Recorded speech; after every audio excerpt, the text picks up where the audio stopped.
लोकसभा चुनाव 2024 परवान पर है। राजस्थान में भी पहले चरण की वोटिंग होने वाली है। इसी के मद्देनजर मैं रोड पे निकला था तलवंडी चौराहे की तरफ, तो मैंने दो पोस्टर कोटा बूंदी लोकसभा क्षेत्र के प्रत्याशियों के देखे। पहला पोस्टर था अपने ओम बिरला जी का, जो एक तरफ फोटो था बिरला जी का, जो हमारे रिप्रेजेंटेटिव होंगे, यानी लोकसभा कोटा बूंदी लोकसभा क्षेत्र से प्रत्याशी है। दूसरी तरफ फोटो था नरेंद्र मोदी जी का, जो देश के प्रधानमंत्री भी रहे हैं और अभी भी बीजेपी की तरफ से प्रधानमंत्री पद के उम्मीदवार है। उसमें टैगलाइन लिखी हुई थी, विकसित भारत विकसित राजस्थान, यही है मोदी की गारंटी। पूरे पोस्टर के अंदर कहीं भी खालीपन नजर नहीं आया, बिल्कुल स्पष्ट नजरिया था। ओम बिरला जी हमारे सांसद, उनके नेता होंगे प्रधानमंत्री नरेंद्र मोदी जी, जो जिनके थ्रू बिरला जी राजस्थान के कोटा शहर में काम करवाएंगे और अभी तक करवाए भी हैं। दूसरी तरफ मैंने पोस्टर देखा कांग्रेस प्रत्याशी जो अभी अभी बीजेपी से कांग्रेस में आया है, प्रहलाद गुंजल जी का।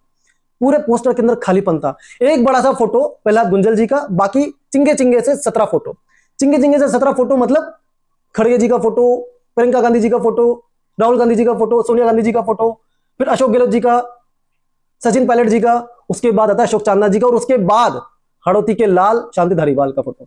यानी कि धारीवाल जी को जो मैं सिर्फ पोस्टर की बात करूंगा। अभी पोस्टर के अंदर प्रहलाद गुंजल जी ने धारीवाल जी और प्रहलाद गुंजल जी का आंकड़ा चल रहा है, एक्सेप्टेंस नहीं है, सबको पता है, लेकिन फिर भी दिखावे के लिए प्रहलाद गुंजल जी धारीवाल जी को तो कम से कम जो अशोक चांदना जी हैं उनसे आगे कर देते। सीनियर भी है, वरिष्ठ भी है, और उप माना जाता है राजस्थान में, दूसरा मुख्यमंत्री शांति धारीवाल जी को कहा था, उनको आगे कर देते।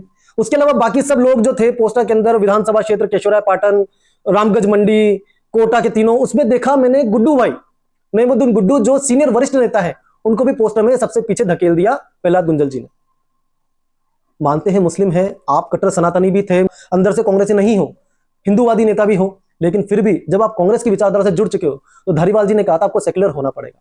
सेक्युलर होने के साथ ये दिखना भी चाहिए। तो गुड्डू भाई जो थे उनको आपने इतने पीछे क्यों धकेला, जबकि नए नए जो विधानसभा चुनाव हारे हैं उनको गुड्डू भाई से आपने आगे कर दिया। पोस्टर के अंदर मुझे जो सुनापन नजर आया वो भी कतई बर्दाश्त नहीं हुआ। मतलब बीजेपी के पोस्टर में लिखा हुआ था विकसित भारत विकसित राजस्थान, यही है नरेंद्र मोदी की गारंटी, लेकिन गुंजल जी के पोस्टर के अंदर कहीं भी इस तरह की गारंटी, कोई संकल्प, कुछ भी नजर नहीं आया। सिर्फ भारी मतों से प्रहलाद गुंजल जो कांग्रेस प्रत्याशी उनको विजय बनाए। आपका नेता कौन होगा सदन में, इसके ऊपर कोई बात नहीं है। अभी तो आपका चुनाव जीतना मुश्किल क्यों मुझे नजर आ रहा है, क्योंकि पोस्टर के अंदर जो राइवलरी मुझे दिख रही है, धारीवाल जी आपके साथ नहीं है, चुनाव प्रचार करने नहीं आ रहे, पोस्टर के अंदर आपने उनको तवज्जो नहीं दिया। कोटा बूंदी लोकसभा क्षेत्र से बाहर के जो कैंडिडेट है अपने अशोक चांदना जी, जो भीलवाड़ा लोकसभा क्षेत्र में आते हैं, उनको आपने धारीवाल जी से आगे रखा। अगर बाहर के कैंडिडेट को डालना तो आमिन पठान से क्या दिक्कत थी, वो तो कांग्रेस के महासचिव और कोटा के अंदर उनका अच्छा प्रभाव भी है। आमिन पठान जी को आपने गायब कर दिया पोस्टर से।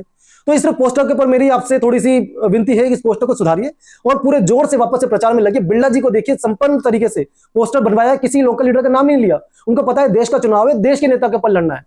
आप भी कम से कम देश का चुनाव लोकल कैंडिडेट के नाम पे, अपनी शक्ल पे, फेस पे लड़ना चाहते हो, तो जो पोस्टर के 17 चिंगे चिंगे जो फोटो लगाए उनमें कम से कम सीनियरिटी का ध्यान रखिए। और जो कोटा बूंदी लोकसभा क्षेत्र से बाहर के लोग हैं, अशोक चांदना जी, उनको या तो पोस्टर से हटाइए, या फिर आमिन पठान जो महासचिव है कांग्रेस के और कोटा में अच्छा प्रभाव रखते हैं, उनको भी पोस्टर में इंक्लूड रखिए। ये मेरी विनती सुझाव आपसे था। बाकी तो कोटा की जनता को तय करना है। अगले वीडियो में और भी चर्चा करें। अभी के लिए धन्यवाद।